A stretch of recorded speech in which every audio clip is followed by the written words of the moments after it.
Давайте на минутку представим себе караваны, которые медленно идут по шелковому пути. Что они везут? Ну, конечно, шелк, специи, но ведь было и кое-что гораздо ценнее. Идеи, философия, религия, научные открытия, мысли, которые буквально строили и разрушали целые цивилизации.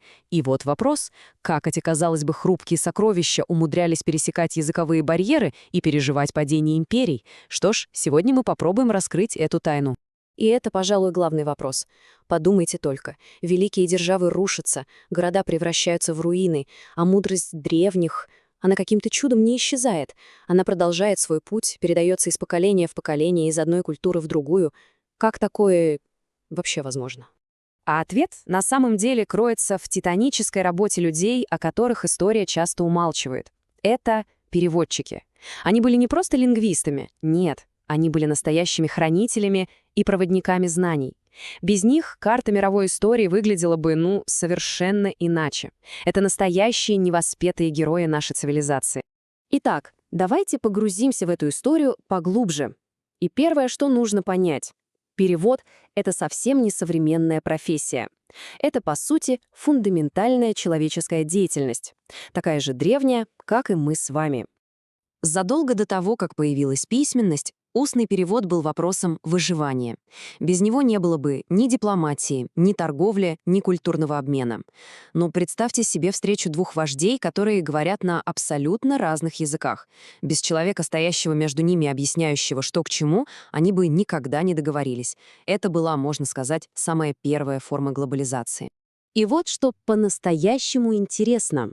Самые ранние письменные свидетельства этой работы в Центральной Азии мы находим у древних тюркских народов. И эти находки, я думаю, могут удивить. Эта хронология ясно показывает, практика перевода существовала задолго до расцвета уйгурской культуры. Смотрите, китайские источники упоминают о переводчиках еще в эпоху Хунну. А вот письмо Ишбара Кагана, правителя тюркского каганата в 584 году, исследователи считают, что оно было не просто написано придворным китайцам, а именно переведено. Об этом говорят особые стилистические обороты. И вот это просто блестяще иллюстрирует всю глубину этого культурного обмена. Только вообразите себе эту сцену. Один человек говорит на своем языке, а другой, стоящий рядом, переводит его слова и, возможно, комментирует для окружающих «таймик», «таймик», то есть он говорит, он говорит. Так, вероятно, и родилось само слово, обозначающее этот процесс. Язык — это ведь живой организм, он впитывает в себя историю. А теперь давайте двинемся дальше и посмотрим, как эта древняя практика привела к настоящему культурному взрыву у древних уйгуров.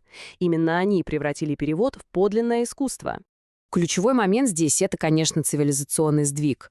Уйгуры перешли от кочевого образа жизни к оседлому. Они основали процветающие города-оазисы. И вот этот переход от бескрайних степей к шумным городским центрам стал катализатором для просто невероятного роста грамотности, науки и искусства. Они стали настоящими полиглотами шелкового пути. В их городах звучали все ключевые языки того времени: священный санскрит, официальный китайский, язык торговцев сагдийский. И это было не просто знание пары фраз для торга, нет, это было глубокое владение языками, зачастую на уровне носителей. Но они не только говорили на этих языках, они виртуозно владели их письменностями. Использовали множество алфавитов, от собственного уйгурского до древнего рунического письма гяктюрков. Только вдумайтесь, какой это высочайший уровень интеллектуальной культуры и какая гибкость ума. Причем это не была работа каких-то одиночек-энтузиастов. Уйгуры подошли к делу очень системно. Они создавали целые переводческие комитеты. По сути, это были и настоящие научно-исследовательские институты. Переводы там проходили несколько этапов редактуры, проверки. Все для того, чтобы обеспечить точность и качество на уровне, сравнимым с современными академическими стандартами. Но самое главное даже не это. Уйгуры не просто переводили слова. Они переносили на свою почву целые миры мысли, особенно сложнейшую буддийскую философию. И они не просто копировали, они создавали новые шедевры на стыке великих цивилизаций. И в центре этого интеллектуального движения стояла фигура настоящего гения. Человек, который не просто переводил тексты, а возвел перевод в ранг высокого искусства. Его звали Шенкошели Тутунг.